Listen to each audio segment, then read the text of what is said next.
Hello Aries, welcome to your Tarotscope. Now a lot of people that are really into the astrology I do go, meh, Tarotscopes, pah. You know, it's not the same. Well, you know, I am a big lover of the tarot, as you may know, massive since the day I was born, and I'm fully into it. So whether you want to take this symbolically, whether you want to tune in intuitively and pick out what you feel is right for you, I definitely think, you know, tarot is the way to go. It's such a useful tool for me and hopefully for you. So let's get started. This is the Tarotscope for Aries for the whole of December 2018. Let's see what's coming up. So Aries.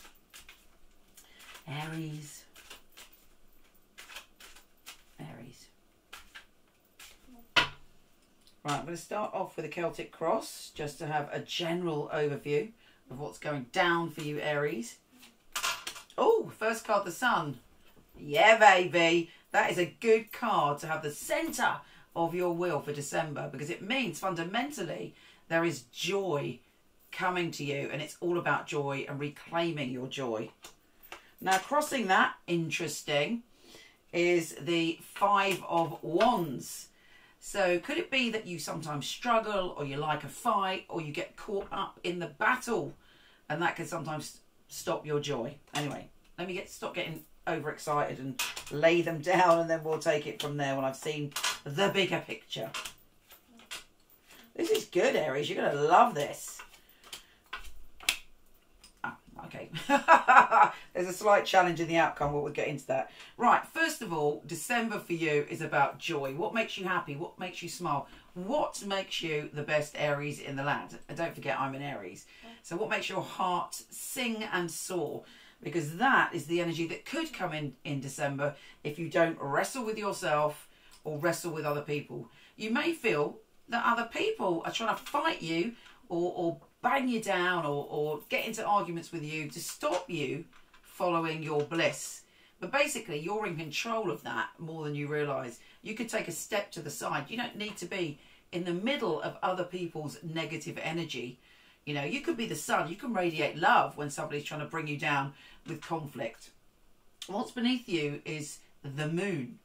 Now, the moon is an interesting card. I often think that the patriarchy has kind of claimed this card, and they always say, oh, it's about treachery, it's about, you know, somebody being horrible, it's about, you know, negative things. And I've always said, you know what, the moon is saying, trust your intuition. Do you listen to your intuition if you think someone's dodgy, or do you trick trot along, get involved with them, see the best in them, impulsively leap in your Aries way, and then get burned?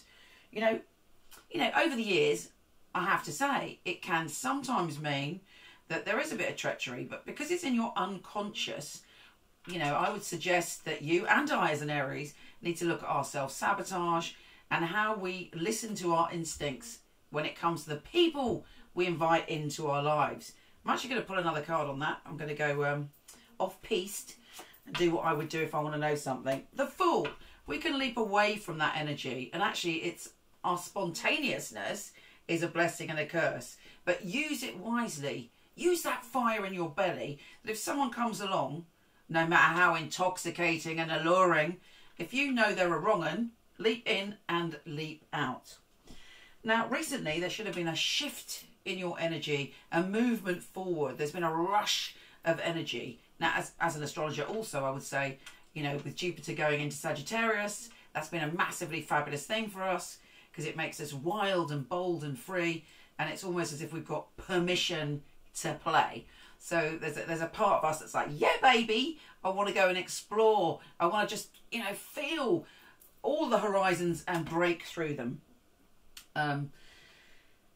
Having said that, also in the immediate future and what's around you, there is this sense, and also with what's crossing, there's a sense that you've been going on an emotional journey.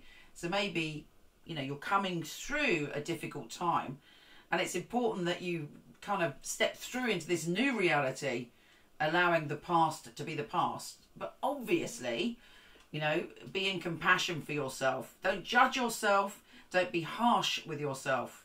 It's our inner voice that is often our biggest enemy.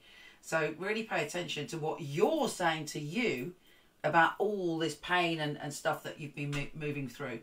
You might find that you've been unusually defensive. Now, it's not typical for an Aries to be defensive. Well, certainly not long term. Maybe in the short term, if somebody pisses us off, we might be like, no, feel the boundary, feel the fence, you ain't coming in. But, you know, we're softies, and ultimately we end up being much more forgiving than most other signs, as long as people treat us with respect.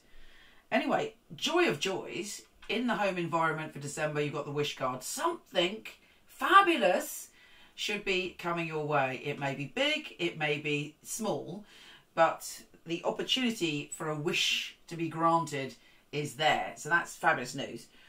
There's lots of travelling, there's lots of exploring, there's lots of going forward. But again, there seems to be a sense of recovering from a challenging situation. Whether you felt betrayed by a lover, whether you felt betrayed by a friend. There's a sense that somebody's hurt you and you're recovering.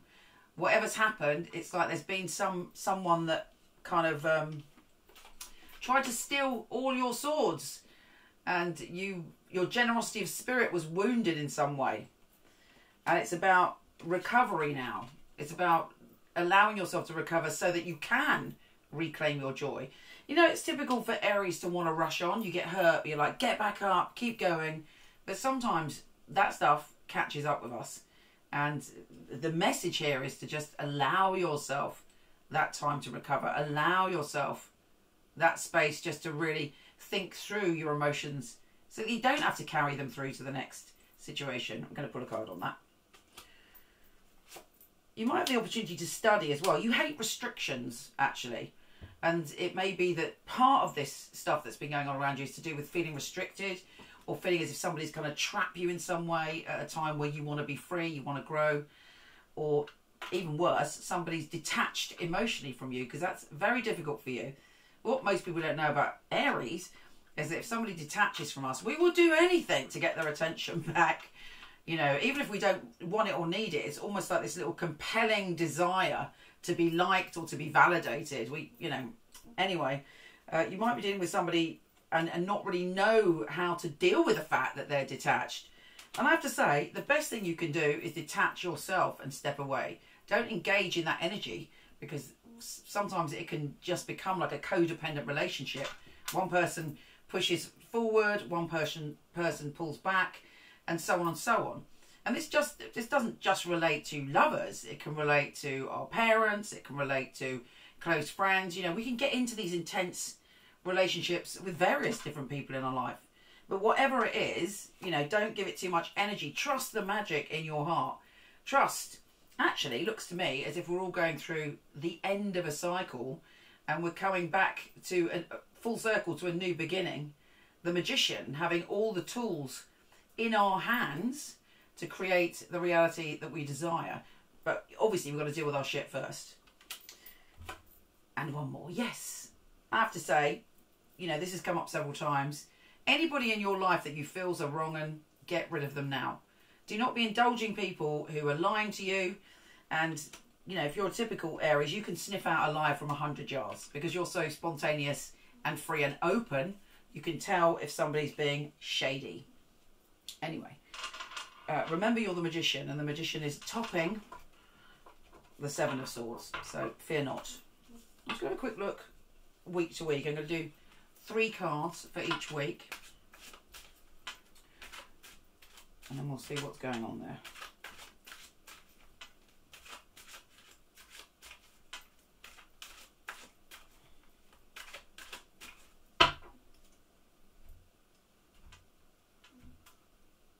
I've got a creaky chair. Forgive me. Right. Week 1. Week 2.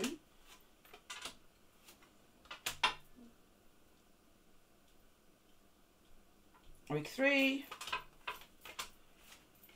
And week 4. Oh, week 4 looks good. Right, let's start at the beginning. We have got the Six of Wands, the Lovers, and the Chariot. So the energy is quite fresh going into December. Your passion is on the surface, and there's a sense of victory. You're probably likely to feel that you've overcome something, that you've achieved something, and there's opportunity to really move forward in that first week. And it's up to you and it's up to me to take advantage of that energy to make that happen. And week 2, that's when the shady shit could be going down, because we've got the Emperor. I mean, I always think, let's not just project everything in the tarot out to other people. We have to look at ourselves and our own shadow. So first thing to do in week 2, or even before that, is go, can I be a little bit like the Emperor? Can I be controlling, dogmatic, grumpy, old sod? Is that me? And, if it isn't you, then beware of that person around you, because you've got that 7 of Swords again. Trickery, lying, someone not being honest with you. And as I say, you've got the moon next to that. You know who it is. You know in your heart. You're intuitive. Best not to engage with people like that. But also, there is no point going into all-out battle with the 7 of Swords, because they are a sneaky bleep bleep. So if you're going in, right, okay, I know what you've done, I'm on to you, they're going to get even shadier. They're going to bury themselves even further into the game, possibly, and there is no point. So, as with all things, how you respond to other people's stuff is the key to freedom. There is no point engaging. I'm a big fan of the 4 agreements. I don't know if you've read it, but one of the four agreements is don't take anything personally. You're like, what? Of course it's personal. Actually, no. People are all running their own TV movie in their head. They're directing their own film. They're casting everybody as characters. What they do to you is to do with their past. It's to do with stuff that's happened to them. It's to do with their vision of the world, which may be totally different to yours. It's not about you. You came along and they projected their character onto you, or they project, they've got their own character of themselves, and this is what causes the drama. Step away from the drama, but, the point is, know that you sense this, and you could tune your senses to know when someone's going to do that stuff. Anyway, week 3, you're going through, probably in the beginning of week 3, a sense of letting go of stuff. You've seen stuff, you've worked on stuff, and you're moving through now and dealing with whatever's gone on. It may not be something that's even happening now. It may be you're going through an emotionally cleansing process where you're letting go and you're moving on emotionally to the next vibrational level. And after that, yes, you've got the wish card, and then you've got the 8 of Wands, which means, movement forward. And that is life. When we deal with our stuff and we don't engage in drama, in energy vampiring, don't need to vampirize anyone else, don't let anyone vampirize us, and we see the world through a different lens, then we can move forward into what we desire. And a lot of that is to do with our own patterns. Anyway, the final week, we've got the Fool, which is great. Spontaneous things happening, a sense of spontaneous fun and merriment. Then we've got the Ace of Pentacles and the Ace of Cups. So it ends on a high note. Peak experiences. Opportunity is there. And often when we're caught up in emotional turmoil, or we're not dealing with our emotional stuff, that's when we get stuck, or if we refuse to break patterns. All of this is saying to me that there is fabulous opportunity to move through something emotionally, to deal with anything in your life that you feel is not balanced, or if you're around people that have a negative impact, or even if you're being self-destructive and having a negative impact on yourself, and moving onwards to the final card being the Ace of Cups. Happy days.